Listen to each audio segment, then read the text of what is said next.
The one thing we've all been missing for years is soon returning to Disney World.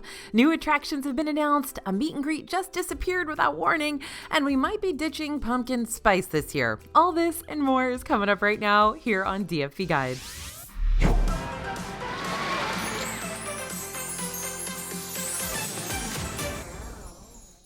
Hey everybody, it's AJ for Disney Food Blog. We got a lot to talk about today, including first look inside Tiana's Palace restaurant. A resort guest perk is changing again, and there's been a major change to the Central Florida Tourism Oversight District, previously Reedy Creek. So, okay, this isn't going to sound like big news, but it is really big news.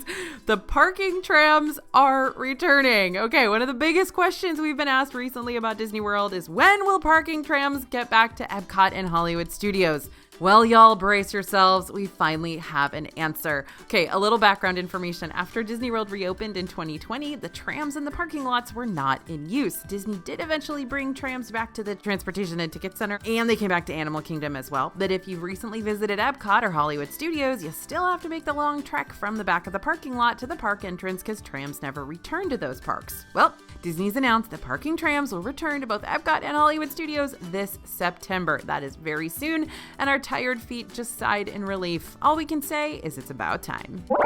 All right, Fantasy Springs attractions time. Tokyo Disneyland is getting its biggest expansion ever with Fantasy Springs. Now that's actually going to be in Tokyo Disney Sea, so that's kind of confusing. It's in Tokyo Disneyland Resort, but it's in Tokyo Disney Sea. And that's a new land that's opening next year. Fantasy Springs, that is. This isn't going well.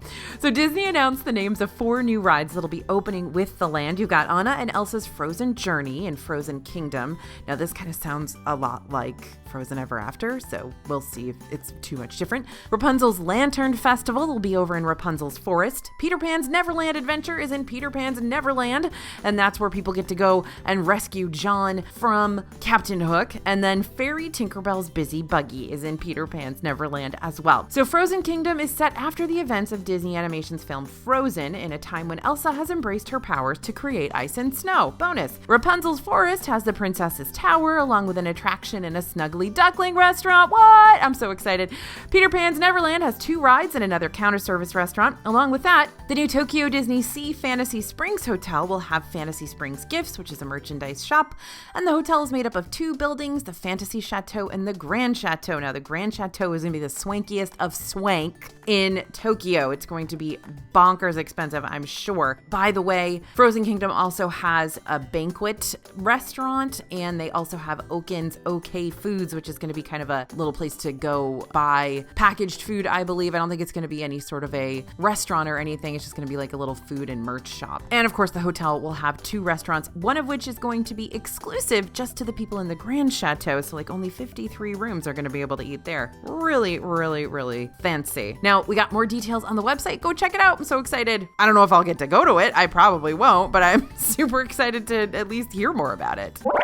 We got some Disneyland news next. Starting January 20th, 2024, Disneyland will change the early theme park entry policy.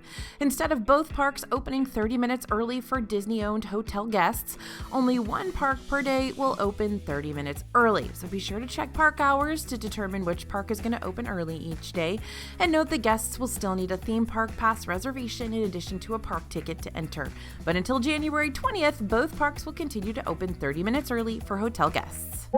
So we went to ImageWorks inside Imagination Pavilion at Epcot to meet a few favorite characters, but Vanellope is gone, like completely gone. There's a curtain over the meet and greet area and everything. So we asked a cast member about Vanellope's disappearance. We were told that she's not coming back for the foreseeable future because she's gone back to the internet to be a full-time racer. So for now, Vanellope is no more. But we do know that a new character meet and greet should be coming to Epcot soon, starring Figment. So is this where he'll be?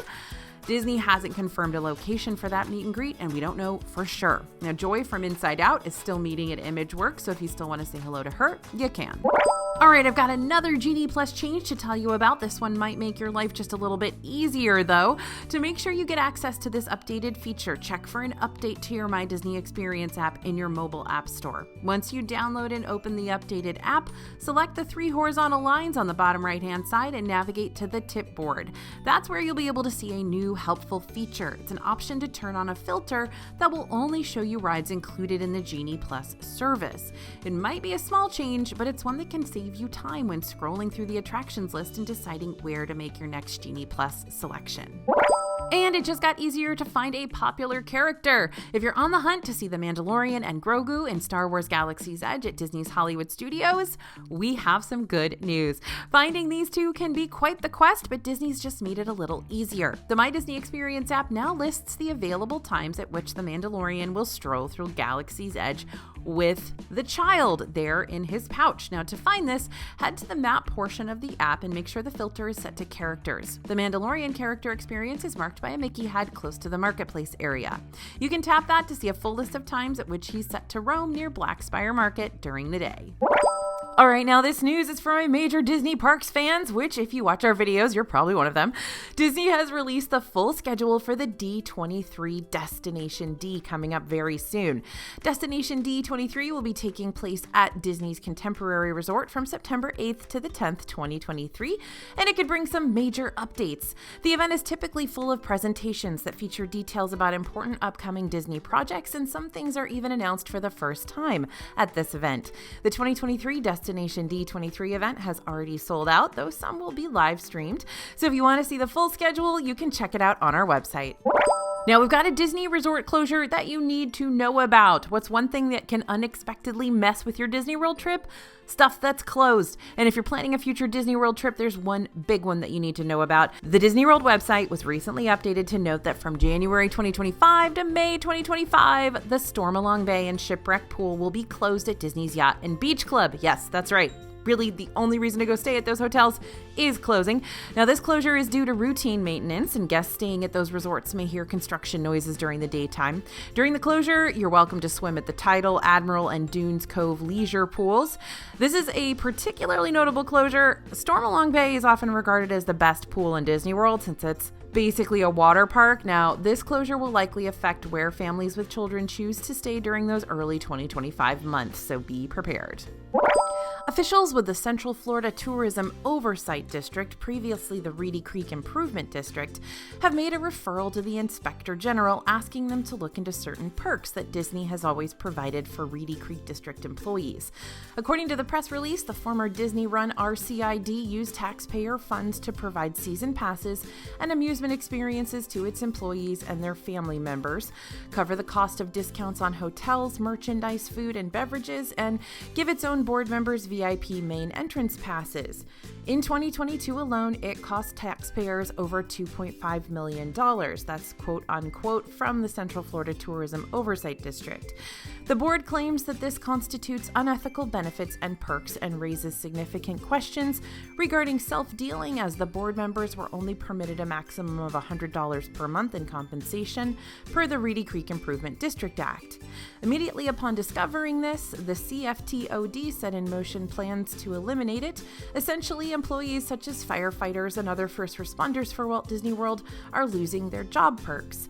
The Orlando Sentinel reports that CFTOD employees will get a $1,000 annual stipend as part of the proposed changes to the district's annual pass program. Employees could use that money for theme park tickets, savings, emergencies such as car repairs, or any other needs. In response to this news, several Reedy Creek District firefighters and other employees attended the recent board meeting to voice their concerns with this change. One member of the Reedy Creek Fire Department explained that he and his coworkers take their job seriously and have enjoyed the benefit of free park admission for decades, adding that the removal of this benefit takes away a major reason for applying in the district. Another Reedy Creek employee noted that when the district changed hands, employees were told that their jobs and benefits were safe. In discussing the proposed changes, a retired Reedy Creek firefighter stated, "To think it's in jeopardy is disturbing," while a fellow district resident voiced, "Taking away park access is a low blow." For more information on everything happening with the former Reedy Creek Improvement District, head to our website at disneyfoodblog.com. And this week we got our first look at the newest restaurant coming to Disneyland. Tiana's Palace is themed to Disney's The Princess and the Frog movie with a menu that's inspired by the flavors of New Orleans cuisine. Disney said that they're encouraging guests to indulge in dessert first, and we're not going to say no to that. We've got some brand new beignets on the menu. These are modeled after a lemon icebox pie with a tart lemon filling and lemon glaze. There will be an action station inside the restaurant where guests can watch the chefs fill the beignets. There are a couple of different gumbo options here. You can get the house gumbo or opt for the 7 Greens gumbo, which is a plant-based option. Also, you can choose to add chicken and andouille sausage to the 7 Greens gumbo and get just all kinds of stuff. There's a Cajun spice half chicken on the menu along with a muffaletta sandwich and a beef po' boy. And one more entree is the Gulf shrimp and grits. Now, we really enjoyed our meal at Tiana's Palace restaurant. Disney has clearly done a lot of research to make the menu as authentic as possible, and it shows in the flavorful dishes. Those beignets are just amazing. Now, no stress, the Mickey beignets are going to be back. They're going to be over at the Mint Julep bar, like always. And if you want to know more about this new restaurant, including a bunch of hidden details and Easter eggs, you can click the link in the description below for our full review. Okay, y'all, Baymax Bread is coming to Disneyland, so this new treat will be available at the Boudin Bread Cart in San Francisco Square starting August 31st.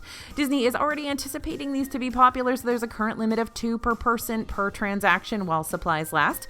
We seriously can't get over how cute he is, so you know we'll be in line to buy one the first day we can. Now, Starbucks has officially started their pumpkin spice latte season. You can find them at Starbucks locations near you and the Starbucks spots in the Disney parks and Disney Springs. And while a PSL can be iconic, it's important to remember it's not the only thing that is now available on Starbucks' fall menu. The seasonal menu actually includes 2 new drinks along with returning favorites, and we had to give the new ones a try. We started things off with the new pumpkin cream chai tea latte for $5.29. This is an iced drink, and the chai flavor is rich and strong. The ice makes it wonderfully refreshing on a hot day, which of course in Florida it's still a very, very hot day. The pumpkin flavor is light in the foam, but you can still taste it. It feels like a fall drink made for the summer, which can be just the thing you need in Magic Kingdom. Our reporter who tried this quite literally had 0 complaints on this one, 0 regrets. Next up, we tried the new iced apple crisp oat milk shaken espresso. Starbucks notes that this combines Starbucks blonde espresso with notes of apple, cinnamon, and brown sugar shaken together and topped with oat milk. It's priced at $6.49. Now, keep in mind that our reporter who tried this has fully admitted they're not a coffee person. The coffee flavor was bold and rich here. To them, the espresso was quite strong in this drink, but they think that could be a great thing for coffee fans. It could also be an awesome way to get some often much-needed caffeine to keep you moving through a long day in the parks.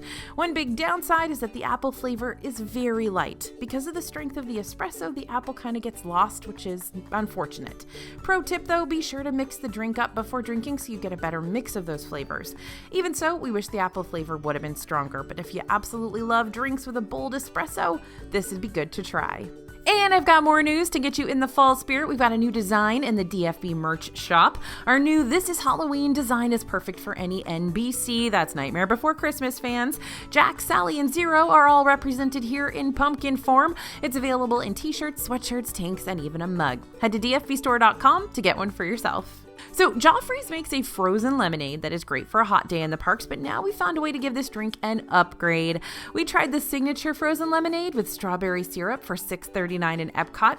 Joffrey's signature frozen lemonade is a classic menu item, and now you can add strawberry, blue raspberry, or sour green apple syrup. If you're in the mood, you can even add Grey Goose vodka. Now this drink was bright and fresh and light, and even with the sweet addition of the strawberry, our drink was still quite tart with the perfect amount of sweetness. This is a fun, flavorful one we're happy to have on a very hot summer day in Disney World. What's that? Do I hear some jingle bells? Now, I know it's not even Halloween yet outside of Disney World, but I have some holiday news I need to share with you. Did you know that you can have breakfast with the one and only Santa Claus in Disney Springs? So Maria and Enzo's Restaurante is bringing Santa back for breakfast again this year, and you can be there. If you're interested, you'll need to book those reservations ASAP. They're available right now. The special ticketed event starts on November 24th and runs on select dates through December 24th. Pricing starts at $45 for kids and $69 for adults, plus tax and gratuity, and varies based on the seating category selected. Now, we had breakfast with Santa last year at Maria and Enzo, so if you're curious as to what it's all about, be sure to read our full review on our website. We will link it down in the description. A new Figment Loungefly is dropped in Disney World, and yep, we're ready to throw our money at it. We found it at Creation Shop in Epcot for $88. So the front of the bag is all about Figment himself. There's a zipper compartment right under his adorable little chin, and his horns stick out from the top of the bag.